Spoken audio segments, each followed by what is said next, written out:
Yeah. So the question that when I went on to get at in Belize, because like I said, you was my inspiration growing up. So I want to get to the nitty gritty because a lot of people who play basketball don't understand the history of Belize basketball. So who was your inspiration growing up playing basketball in Belize, and how did that timeline goes from like the '60s, '70s to come to my timeline in the '80s and so Okay, forth? as a matter of fact, I grew up in a basketball home. My two older brothers, Stretch and Ray, played for a team called Philip Flyers. Phillips is Okay. an oil company, and this was like in the early '60s. And what happened in the late '50s, early '60s? What happened is the team used to meet at my house after games, Okay. after 4 games, because so I grew up, with the basketballs on the ground rolling around. Even when I was a little Right. boy, 2, 3 years old, and I used to always have the balls there. I used to go to games with them. And what helped me the most was my older brother Stretch was a welder. Oh, okay. And when I was young, like maybe 7, 8, he made me a small basketball hoop, right? And I had a small ball. But what happened? I grew up and the ball busted, and then I got bigger and tall and started using the regular size basketball. Right. You're forced But to the use hoop, it. yeah, but the hoop was the smallest hoop in the world. But the ball can fit through the hoop. Well, it could fit through the hoop, but just barely. What happened is that, all right, you couldn't lay up off the glass.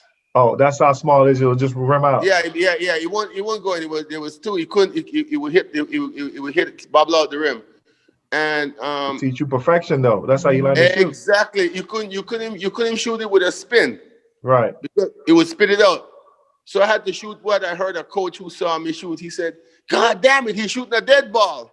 Right. So I ended up shooting what's called a dead ball, which I didn't aim for the. I had to aim for the bottom of the net, Right. right? Which is So smart. yeah, I had to aim for the bottom of the net because I couldn't try to get it through. I had to hit the bottom of the net, and it got to the point where when I was doing my drills growing up, sometimes I'll be out there like 5, 6 hours shooting, and I didn't even count my shot if it hit the rim or if it made a noise. Right. Even if it kicked the net up, I Right. wanted the net not to move. My shots would just go in the bottom of Straight the in. net, Yeah. straight in. And I would shoot. I wouldn't leave the gym until I hit 40 straight free throws or 20 straight jump shots from the top of the key. And that was before the 3-point shot.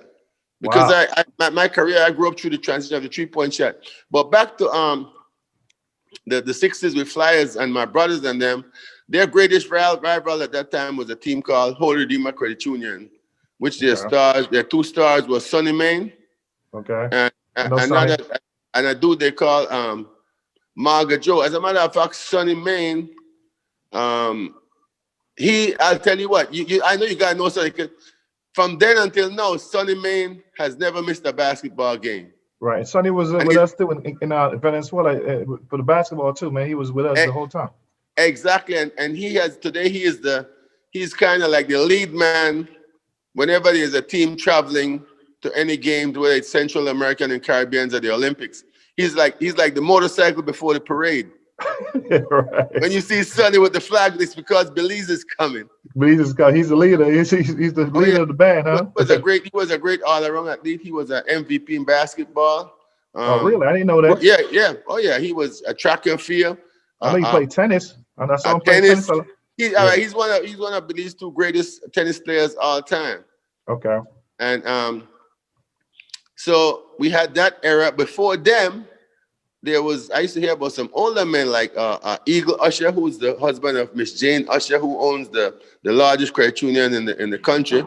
As a Okay. matter of fact, Miss Jane is like almost 100 years old. So you know how long ago that was. Exactly. And he had like 5 sons. I think like 4 of them played basketball. Okay. All right. And that was because they lived on the highway, like 6 miles out of town, and they had a hoop in their yard. As a matter of fact, back in the days when basketball started, it was started by the Jesuits or the Loyola. Yeah. Yeah, Correct. the Yeah. Jesuits. Catholics. Yeah. Yeah, the Catholic Jesuits out of Loyola. So you find that because we were a British colony, most of the other schools were like Anglican and Methodist, and the British Right. weren't into basketball. They were like more like cricket and soccer. Right. So you find that because SJC, the priests from there came out of Loyola in the United States. They were the ones basically who brought basketball to Belize, and they had like, oh, wow. they had the best high school. So you find that it was only the Catholic schools, the Catholic high school, SJC, and the Catholic grade school, St. Ignatius, Holy Redeemer, and St. Joseph, that had basketball courts. Oh yeah. So Wow. so they always ruled in basketball, like SJC when it came to the junior league, and Holy St. Ignatius and Holy Redeemer when it came to the grade school. Okay. So, and then the league itself was called CYO because which means Christian Youth Organization, because it was controlled by the priests. The priests. Oh, wow. And the games they used to play at a place called Parish Hall, which was in the Holy Redeemer Yard. Where Holy Redeemer is today, Parish Hall. That was like the main center in the country. Okay. All right, for everything, for basketball, for drama, the whole 9 yards.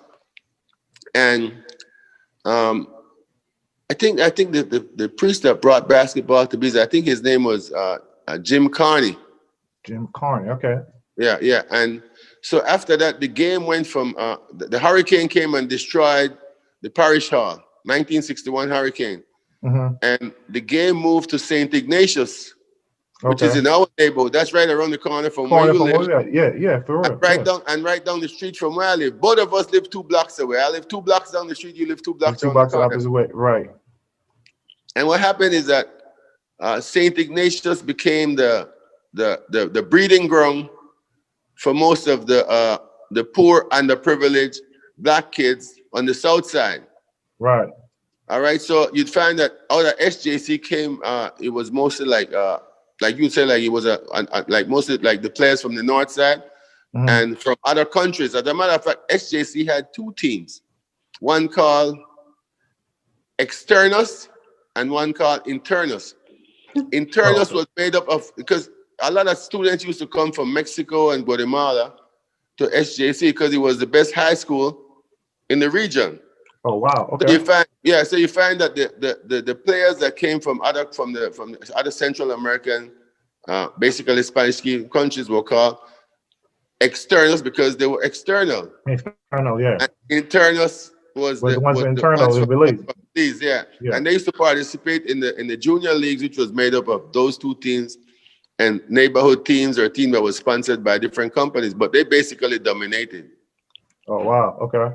Yeah. So the question that I have for you, though, before you finish that, like, who was your inspiration? Like, how do you learn the game then? How do you get to be skilled? Like, who taught you the game? Okay, well, we're going to get to that because it's a process. There were so many different people, right? But this is just the beginning. This is the origin of it. Yeah, the origin of not only my game, the development of my game, but also the origin of the development of basketball in Belize. Yeah. So you find that the game moves from Parish Hall in the Holy Redeemer Yard over to St. Ignatius. Okay. And it was still CYO. And because I grew up a couple blocks from St. Ignatius, I used to basically live over there. And the PE teachers at that time were Jorge Pelayo and Eric Neal, who is very famous because Eric moved from St. Ignatius on to SJC as the PE teacher, where he was known as Solo Cafe. And he got that name because whenever there was a break at SJC and the teachers used to go into the lunchroom or the break room, as soon as he ran in there from the gym, he had a Solo Cafe because he wanted his coffee black. Right. And so I went to St. Ignatius, and St. Ignatius had 2 teams, Eagles and Royals. And this was my first experience playing organized basketball. And it was funny. Eagles was like the big team. That was the better teams. And then Royals was like the second team. As a matter of fact, that year, Eagles came in first and Royals came in third. Holy Redeemer came in second. But because of an incident, me and Eric Neal, man, we were like beep beep the road runner and Willie Coyote, like Bugs Bunny and Elmer Fudd. We just couldn't hit it. Right. He like me for shit. And right. And you like him? I was a thorn in his side. He was always chasing me out the yard because I would never go home. So for some reason, he didn't put me on Eagles, man. He put me on Riles and made me the captain. Made me the captain of Riles. And we're gonna meet again at SJC, and the same shit's gonna happen. Right. But anyway, he put me on Riles and made me the captain of Riles. And after that, I went on to SJC from St. Ignatius. Okay. All right. So this was like the primary school team. And then I ended up at SJC, where now at that time internals and externals had changed their names to Sharks and Piranhas. Sharks being like made up of mostly third and fourth farmers, and Piranhas made up of first and second farmers. Okay. Almost like a JV team, but both of them were playing in the junior league. Junior league, okay. Man, I couldn't make Piranhas. Guess who was the coach picking the team? Who was the coach? Who was that? Stola Uno, the coffee man. It's Eric Neal. Eric Neal. That man got a vendetta against you, man.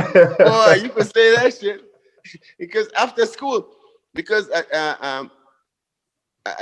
after school, at 3:10 school was out, and you could go over to the gym and play ball till 4:30. But our students had to go home, and then the older guys would come in and play. Right. All right. But when everybody left, I would slip away and go hide in the back and lay in the grass.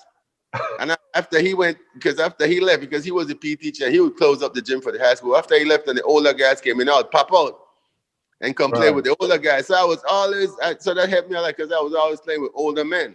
Right. And there was a couple of times when he knew I was back there and he would just play like he was gone, and he'd circle back and say, "Hey, give me that demerit card." Here, give me. Strike you out. Just start striking you out. He'll give me 5, man. He'll give me 5 demerits right away. As a matter of fact, I was the only student at SJC at that time, because 2 suspension mean expulsion. But I was the only student at that time who got expelled, who got suspended twice and didn't get expelled, because the headmaster said, man, he said, look at this. He said, man, look.